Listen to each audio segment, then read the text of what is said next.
आपण पाहिलं असेल की अमेरिकेने सांगितलं आम्ही असणारा H1B1 विजा हा रद्द करतो आहोत. का? तर आम्हाला असणारा आमची लोकसंख्या प्रोटेक्ट करायची आहे, तिला सुरक्षित करायची आहे. कशापासून सुरक्षित करायची आहे?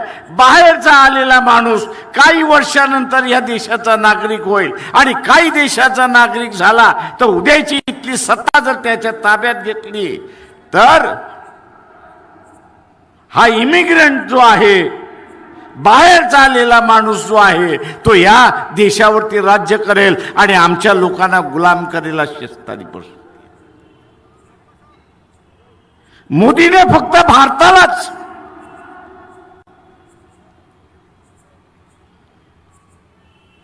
नुकसान पोचवलेलं नाही,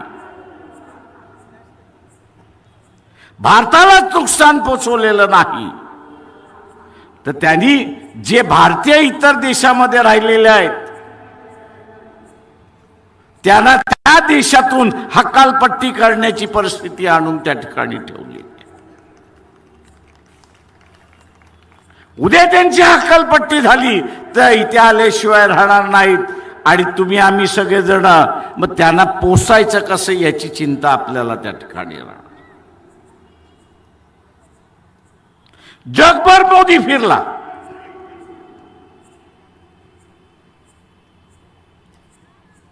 रशियाचं कच्चं तेल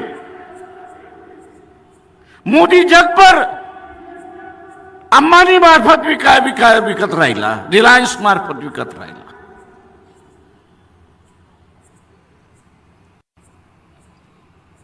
पण जे काय 12 दिवसाचं युद्ध भारताचं झालं, 4 दिवसाचं युद्ध झालं असं म्हणा पाकिस्तान बरोबर, एक देश तरी तुमच्या बरोबर उभा राहिला का? इथल्या मनुवादी हिंदुत्वाला विचारतो, एक देश तुमच्या बरोबर उभा राहिला का? याचा खुलासा करा. आज एकही नाही. का नाही? तर या देशाला आता खतरा म्हणून समजल्या जातं हे लक्षात घ्या.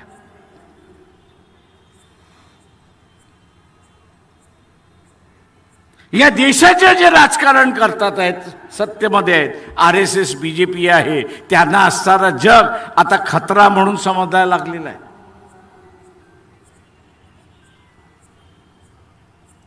खतरा म्हणून त्या ठिकाणी समजायला लागलेले आहेत आणि म्हणून एकही देश मित्रत्व करायला तयार नाही अशी परिस्थिती आहे.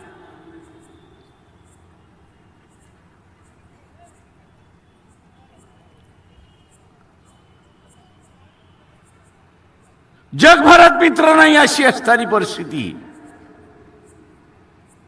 आणि आर्मी चीफ एका बाजूला म्हणतोय की 3 महिन्यामध्ये ह्या ठिकाणी युद्धाचे दुसरं आपल्याला तोंड द्यावं लागेल.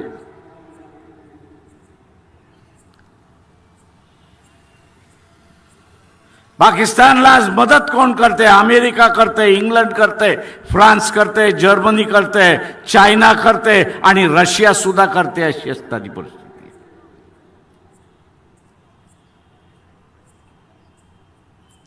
कारण का रशियाला स्वतःचं युद्ध जिंकायचं असेल तर चायनावरती अवलंबून राहावं लागतं आणि चायनाला अरुणाचल प्रदेश हा आपला प्रदेश आहे म्हणून सिद्ध करून घ्यायचंय आणि भाग घ्यायचा आहे. आज इथे धर्माची भांडणं चालली आहेत, जातीची भांडणं लावायचं चाललेलं आहे.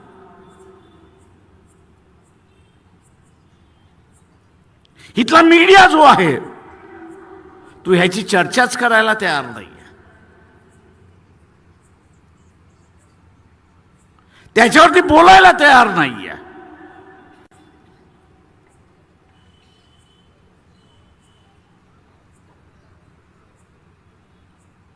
आणि दुसऱ्या बाजूला आपण असताना बघितलं तर या देशातले राजकीय पक्ष संपवण्याचा भाग चाललेला आहे.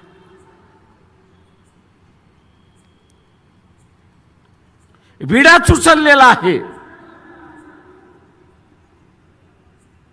खरीद फरोश करो, माझं रिझर्व्ह बँकेला असं आव्हान आहे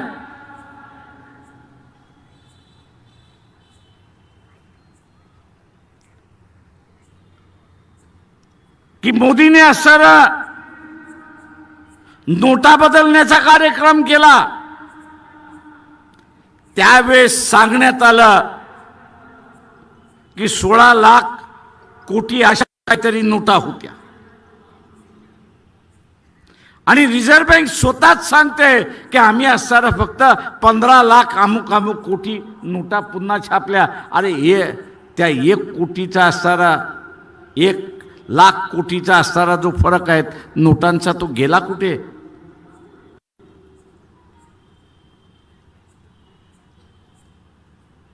दुर्दैवाने मी म्हणेन की या देशातल्या विचारवंताबद्दल बाबासाहेबांनी जे त्यावेळेस म्हटलं होतं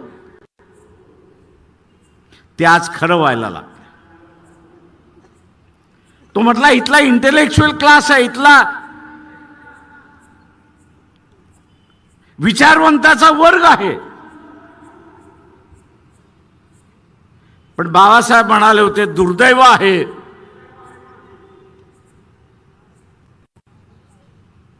की ऑनेस्टी जी आहे, प्रामाणिकता जी आहे ती मिसिंग आहे, ती नाहीच आहे.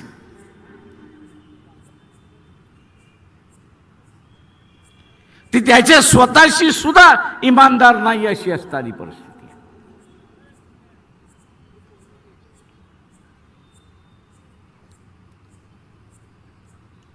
आणि म्हणून जोपर्यंत हे संविधान आहे तोपर्यंत आपण सारा देश म्हणून जिवंत आहोत हे असताना लक्षात घ्या.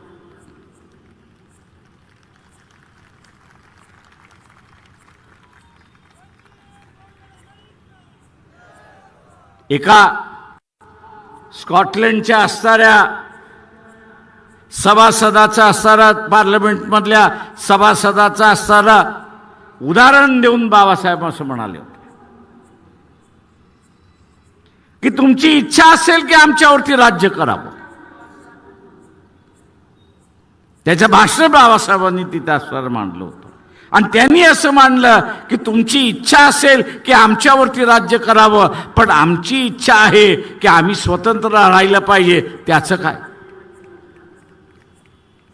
तो म्हटला संघर्षाशिवाय दुसरा मार्ग नाही. काय का तुम्ही आमच्यावरती राज्य करायला बघाल आणि आम्ही स्वतंत्र राहिलं पाहिजे याच्यासाठी आम्ही लढत राहणार. संघर्षाशिवाय दुसरा काहीच अर्थ नाही.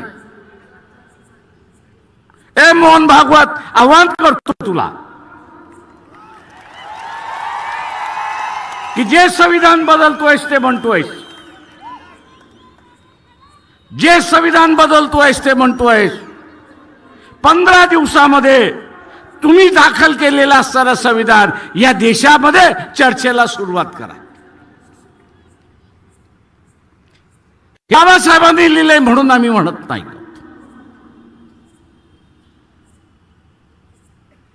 तुम्ही लिहिलेलं संविधान याच्यापेक्षा चांगलं असेल तर त्याची चर्चा होऊ द्या. आम्ही फक्त असणारं संविधान बदलणार एवढंच फक्त बोलायचं आणि इथलं वातावरण तापवायचं.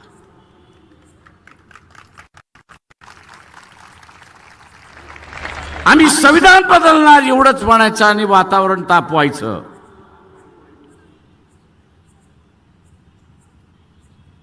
इथल्या सगळ्या ज्यांना या देशाचं असणारं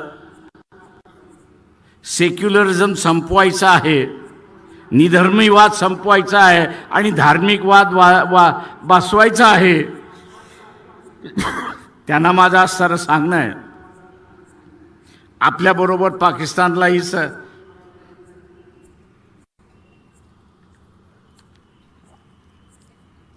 आपल्याबरोबर पाकिस्तानलाही स्वातंत्र्य मिळालं. ईस्ट पाकिस्तान, वेस्ट पाकिस्तान 80% दोन्ही भागातली जनता मुस्लिम धर्माचे होते. धर्म हा त्यांचा आधार होता. पण 71 मध्ये 70-71 मध्ये वेस्ट पाकिस्तानने ईस्ट पाकिस्तानवरती अत्याचार केले. त्यांची असणारी लोकशाहीतली मेजॉरिटी त्यांनी असणाऱ्या स्वीकारली नाही. युद्ध झालं. नवीन बांगलादेश निर्माण झाला. नवीन बांगलादेश या ठिकाणी निर्माण झाला. ताज उदाहरण आपल्याकडे आहे की धर्माच्या आधारित राष्ट्र हे कधी टिकत नाही. धर्माच्या आधारे राष्ट्र कधी टिकत नाही. राष्ट्र हे टिकतं समतेच्या जोरावरती. राष्ट्र हे टिकतं स्वातंत्र्याच्या जोरावरती. राष्ट्र हे टिकतं बंधुत्वाच्या जोरावरती,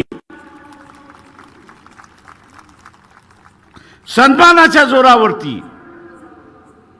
धर्मावरती टिकलेलं नाही. आणि म्हणून चॅलेंज आहे की आणा तुमची संविधान जे लिहिलं असेल ते खुलेआम त्याची असणारी चर्चा करू. ते आणू शकत नसाल,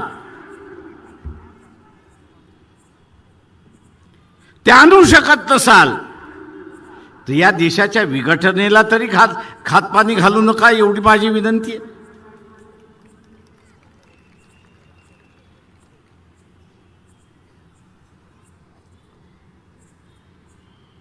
वैचारिक भांडण हे वैचारिक भांडण राहील.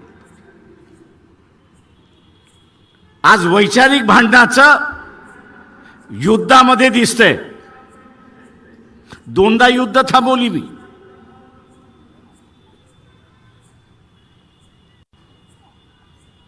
एक युद्ध ओबीसी आणि मराठ्यांमधला कोविडच्या अगोदरचं.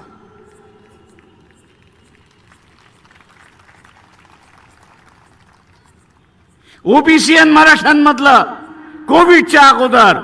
आणि आता पुन्हा असणारं भांडण, यात्रा काढली नसती तर पुन्हा असणारं दोघांनी एकमेकांची घरदारं जाळली असते आणि संसार उद्ध्वस्त झाला असता. नामांतरामध्ये घर उद्ध्वस्त झालेला मी स्वतः माझ्या डोळ्याने पाहिलेला आहे. त्या ते उद्ध्वस्त संसार ज्यावेळेस होतात त्यावेळेस त्याच्या भावना काय असतात हे आपण लक्षात घेतलं. आणि हे उद्ध्वस्त करण्याचं धोरण कोणाचं आहे, दुसरा तिसरं कोणाचं नसून हे असणारं RSS BJPचं आहे, हे आपण लक्षात घ्या.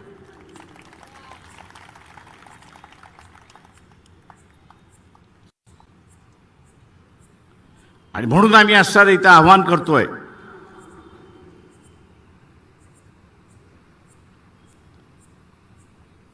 आणि म्हणून इथलं असणारं आव्हान आहे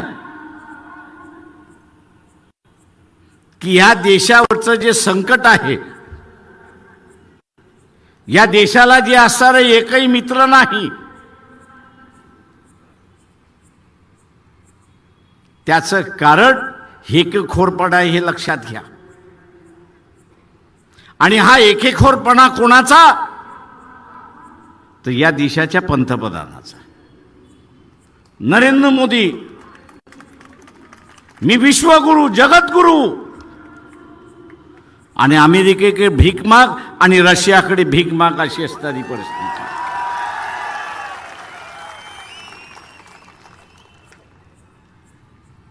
आणि ते मग म्हणतात ठीक आहे इतर वेळेस तू हो जगद्गुरु, विश्वगुरु, युद्धाच्या वेळेस तू आमच्याकडेच येशील ना.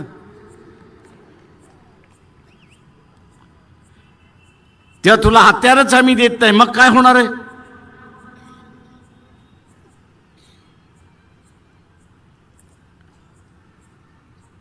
इथल्या असणाऱ्या सनातनवाल्यांना विचारतो,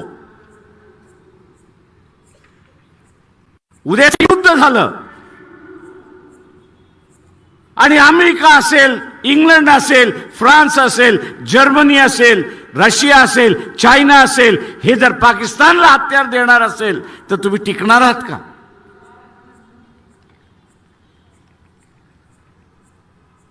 आणि टिकणार नसाल तर होणार काही आहे.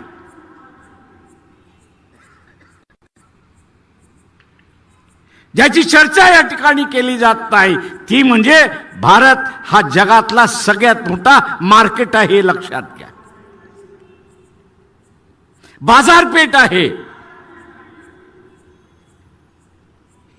आणि या बाजारपेठेवरती सगळ्यांचा असणारा डोळा आहे.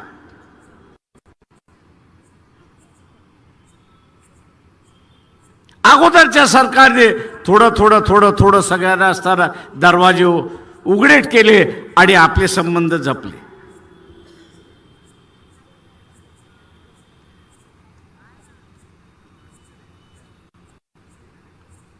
आत्ताच्या असणाऱ्या परिस्थितीमध्ये बाजारपेठ कोणाला नको आहे. स्वतःवरूनच ठरवा. एखादी सोन्याची पेटी तुम्हाला पळवता आली तर तुम्ही पळवणार की न पळवणार हे सांगा. पळवणार की न पळवणार. मग जी तुमची वृत्ती आहे ती जगातल्या माणसाची झाली तर काय हरकत आहे. बाजारपेठ मिळवण्यासाठी काही करायला त्या ठिकाणी तयार होतील, हे लक्षात घ्या. काही जण दाऊद इब्राहिमचे साथीदार झालेले आहेत, काही जण तिहार जेलचे साथी झालेले आहेत, काही जण कोर्टाचे साथी झालेले आहेत. आणि मोदी ह्या सगळ्यांना त्या कठपुतलीच्या बावल्यासारखं नाचवतोय, अशी असणारी परिस्थिती आहे.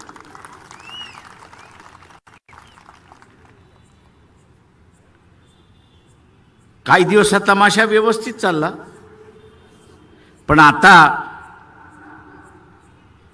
भारतीयाने शानपणा जर स्वीकारला नाही, इथल्या असणाऱ्या विचारवंताने आपला आवाज बुलंद केला नाही. खाजगीमध्ये अनेक जण मला अनेक गोष्टी सांगत असतात आणि मी त्यांना म्हणत असतो, राजे हो, माझ्याशी बोलताय तसं पब्लिकशी बोला.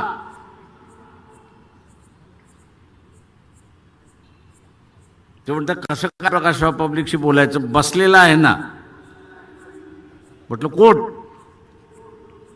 म्हटलं नरेंद्र मोदी. ते म्हणतात, म्हटलं नरेंद्र मोदी ह्या देशाचा नोकर आहे, हे पहिल्यांदा लक्षात घ्या. तो आहे प्राईम मिनिस्टर, तो जगासाठी भारताचा प्राईम मिनिस्टर आहे आणि ते आम्ही मानतो. पण ह्या देशाच्या नागरिकासाठी तो एक नोकर आहे, हे असताना लक्षात घ्या. सत्ता ही खऱ्या तुमच्या हातामध्ये आहे. सत्ता ही सर्वसामान्य माणसाच्या हातामध्ये आहे. पण तो जर चिरीमरीमध्ये विकत गेला, जुनी म्हण होती राजा तशी प्रजा. आता फक्त उलट झालेलं आहे.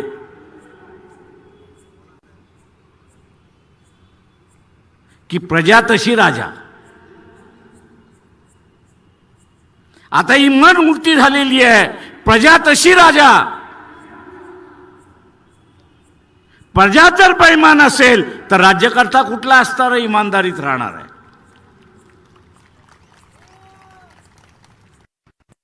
प्रजा जर बेईमान असेल तर राजा कुठे इमानदार राहणार आहे.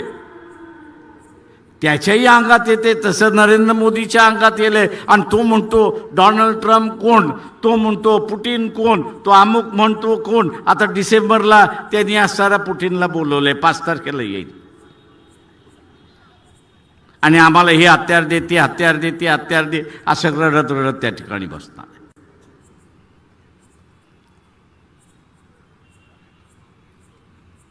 आत्ताचा असणारा हा जो काळ आहे,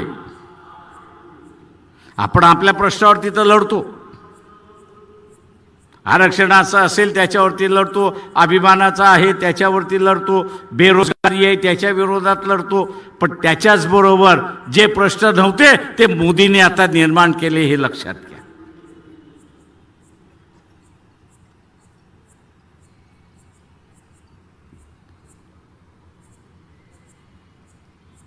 मोदींनी निर्माण केले, हे आपण असणारा लक्षात घ्या. पहिल्यांदा मी असं म्हणालो, या देशाच्या लोकशाहीने लोकांना प्रगती केलं की न केलं? आता ते म्हणतात आहेत की शिक्षण व्यवस्था खराब होती. अरे नालायकांनो, याच शिक्षण व्यवस्थेने तुम्ही अमेरिकेला पोचलात ना, याच डिग्री घेऊन तुम्ही पोचलात ना, आणि ज्या डिग्री घेऊन तुम्ही पोचलात त्यालाच तुम्ही आता असताना म्हणायला लागलात की ही खराब आहे, आम्हाला असं पुन्हा गोकुळ व्यवस्था आणायची आहे. पण ती आम्ही मान्य करू तेव्हा ना.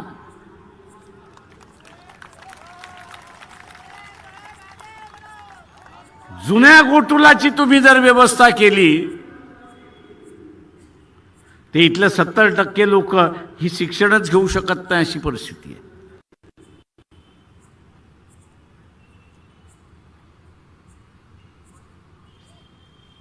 आणि म्हणून माझं आव्हान आहे आपल्या सगळ्यांना,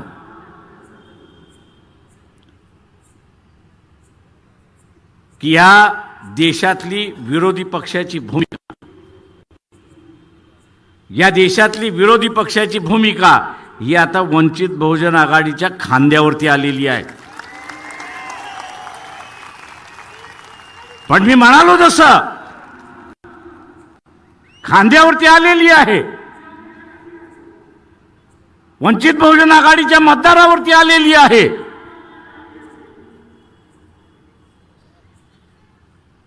पण या मतदाराचं चारित्र्य कसं राहणार? या मतदाराचं चारित्र्य कसं राहणार? तो स्वतःचा कबाब शबाब आणि महात्मा गांधी खाणार की इलेक्शन मधला कबाब शबाब आणि महात्मा गांधीवरती जगणार, हे त्याच्यावरती ठरवेल की देशामध्ये वंचित बहुजन आघाडी ही विरोधी पक्षाची भूमिका बजावणार नाही. पक्षाचा कार्यकर्ता सक्षम आहे, पक्षाचा कार्यकर्ता सक्षम आहे, पण पक्षाचा मतदार हा सुद्धा सक्षम असला पाहिजे, हे पहिल्यांदा आपण सारं लक्षात घ्या.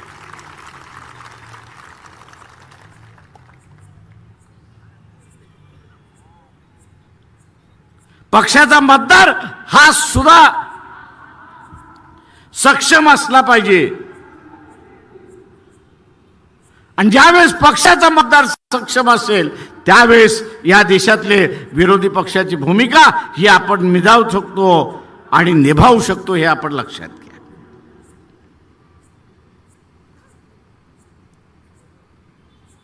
माझं आव्हान आहे आपल्या सगळ्यांना, काश्मीरमध्ये ब्लास्ट झाला, चुकीचं झालं. ज्यांनी कोणी केले त्याला असताना सजा झाली पाहिजे. ज्यांनी कोणी केले त्याला असताना सजा झाली पाहिजे. पण त्याच्यामुळे असताना सगळे काश्मीरी टेररिस्ट आहे असं जे संबोधनाला लागलेलं आहे सरकार, हे चुकीचं आहे. मी असताना विचारतोय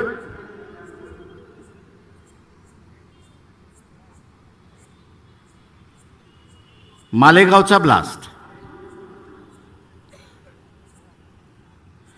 याच्यामध्ये कुठल्या संघटनेचं नाव होतं, कुठल्या व्यक्तींचं नाव होतं? म्हणजे व्यक्ती ज्या समाजाच्या होत्या तो अख्खा समाज तुम्ही असताना म्हणणार आहे की टेररिस्ट आहे?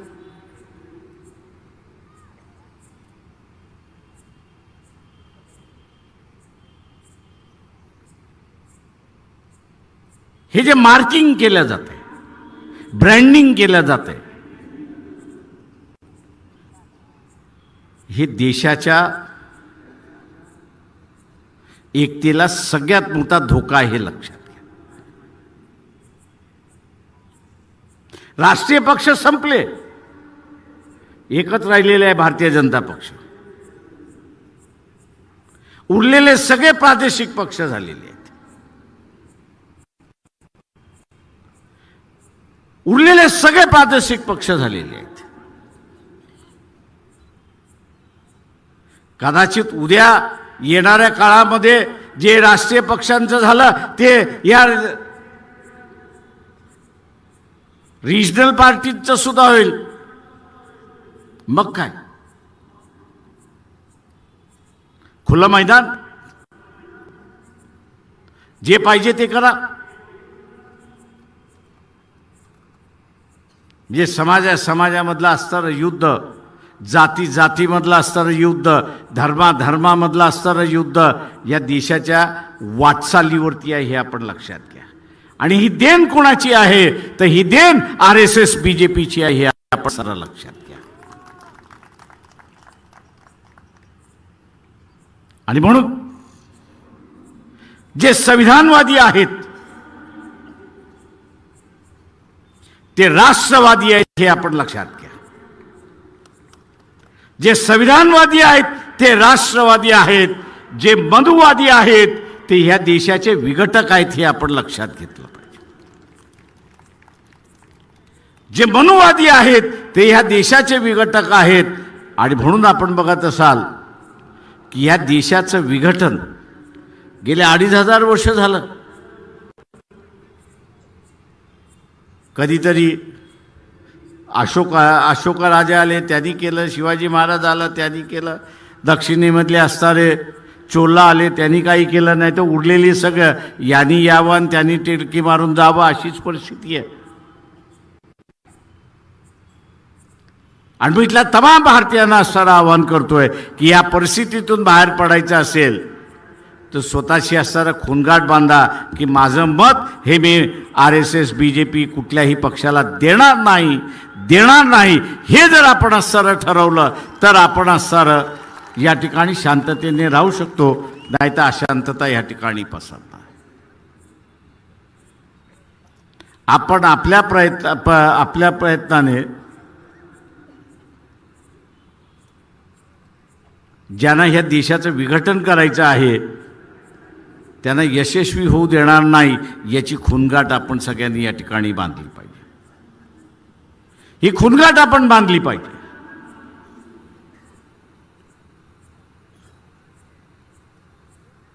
RSS म्हणतं की आम्ही असं ब्रिटिशांच्या अगोदर आला असेल. या देशाचं स्वातंत्र्य मिळालं, राज्यघटना आली. या राज्यघटनेमध्ये लिहिण्यात आलं की कोणालाही संघटन स्थापन करण्याचा अधिकार आहे, पण तो करत असताना त्यांनी कुठल्या तरी असणाऱ्या नियमाखाली स्वतःला रजिस्टर करून घेतलं पाहिजे. आमचा सवाल आहे RSSला की तुम्ही स्वतःला रजिस्टर का करून घेत नाही. साधं गणपतीचं मंडळ आणि उत्सव स्थापन करायचा असेल तर तिथली सगळी माणसं उठतात आणि चॅरिटी कमिशनरच्या ऑफिसमध्ये जाऊन तिथला फॉर्म भरतात, टेम्पररी रजिस्ट्रेशन घेतात. कशासाठी तर सरकारने सांगितले की इथं असणारा उत्सव साजरा करायचा असेल तर तुम्हाला असणारं चॅरिटी कमिशनर रजिस्टर झालं पाहिजे, जमा वजा खर्च तुम्ही त्यांना दिला पाहिजे.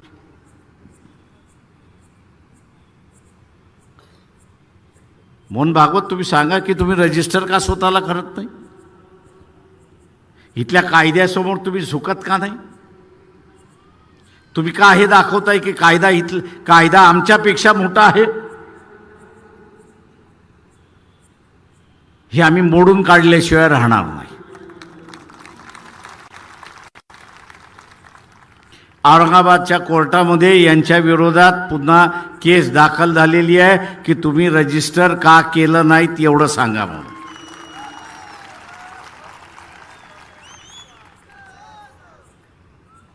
तुम्ही रजिस्टर करून घ्या, आमचं भांडण मिटलं. तुम्ही रजिस्टर केलं नाही तोपर्यंत आम्ही तुमच्याशी भांडणार आहोत. आणि तो टोकाचं भांडण करावं लागलं तरी आम्ही ते टोकाचं भांडण त्या ठिकाणी करा.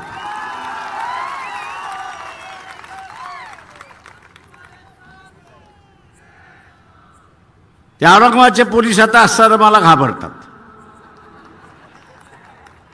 कारण मी त्यांना असणारं म्हटलं की याच्यामध्ये तुमची साक्षी मी घेणार, की तुम्ही असताना जी संघटना रजिस्टर्ड नाही त्याला पोलीस प्रोटेक्शन कसं दिलं तेवढं सांगा. तुम्ही पोलीस प्रोटेक्शन कसं दिलं तेवढं सांगा. आणि म्हणून माझं आव्हान आहे आपल्या सगळ्यांना की एक जबाबदारी आपल्यापुढे येऊन पडलेली आहे आणि ती जबाबदारी पार पाडायची असेल तर आज जी उपस्थिती आपण आज शिवाजी पार्क मैदानामध्ये दाखवलेली आहे तीच उपस्थिती आपली जे इलेक्शन चाललेलं आहे त्याच्या मतपेटीमध्ये सुद्धा दिसलं पाहिजे हे लक्षात घ्या. सभेतून आपण एक सुरुवात केली पण तिला संपवायची असेल तर ती मतपेटीतून संपते हे असताना लक्षात घ्या. कारण का मतपेटीतून असताना इथला राजा तयार होतो हे लक्षात घ्या आणि तो राजा इथला राज्य करतो. आणि म्हणून मतपेटीतून सुद्धा आपलं मत बाहेर पडेल ही अपेक्षा बाळगतो आणि आपली रजा घेतो. जय भीम, जय भारत.